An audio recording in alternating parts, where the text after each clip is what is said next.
And I guess for us, Nick, being able to do press conferences, J-Mart's pretty cool in the press conferences too. Like, he brings a little bit of... He's cool in the press conference, but he is shocking on the podium. Yeah. We can get to the shocking one, Dan, because there's someone who's worse. That other star rider, he's I don't even know. I should probably keep my mouth shut. I get in trouble with those guys. You're not a huge fan of said rider, is that correct? Yeah, I'm not. I'm not. It's you got to have some kind of personality, right? And he just doesn't have that great of a personality. It's hard to listen to him.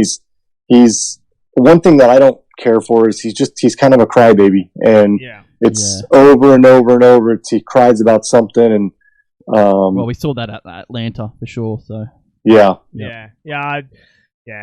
the thing that topic I got is obviously this is going to be Justin Cooper and Jet Lawrence battling this championship out. Like, they're the two guys for us now moving forward. Like, and I think from what we've seen, Dan, on the weekend, Jet Lawrence is playing the long game.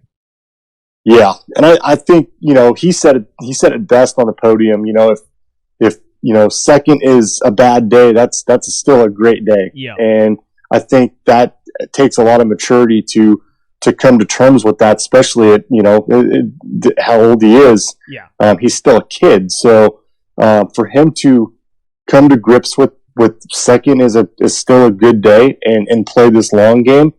I think he will for sure be a championship contender to the end. Yeah, I worry about Justin Cooper, because Justin Cooper can have really bad motos, and when Cooper has a bad moto, he doesn't have that ability to come through the pack. Yeah, and there's some guys out, and some top guys are out, so it may be a little bit easier for him right now to come through the pack. But Jet, we've seen Jet get a 10th, 12th place start and work his way back up to a podium. So we know that he can move through the pack, and I think that's going to be important. Moving on to these next rounds. Well, talking about having a bad day, Hunter Lawrence.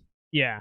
Where are we at with Hunter Lawrence? Like, he's got the speed. There's just a bit of unluckiness, and I was sort of hoping to see Hunter, pushing into these two dudes to be the third guy in this championship.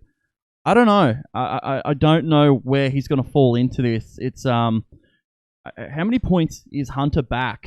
Oh, dude, like 40. Yeah. See, that's getting to the stage where it's a long way back to sort of break into that championship. Where are you with Hunter Lawrence, Dan?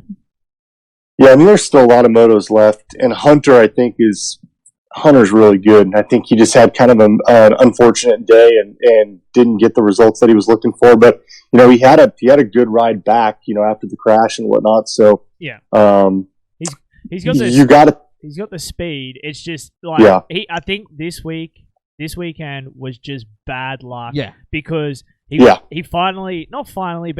two ripper starts. He was up front both times and then went down, and it's like they were just little mistakes. And that's what I mean. And that first moto was slick. Like, we got to ask the guys in the press conference, like, that first moto, there was a bit of rain coming down, and you could see the way they were riding that track was slippery, and every rider was like, it was like grease in that first one, and everyone went down pretty much. I'll give it to Hunter though, and he does the same thing in Supercross.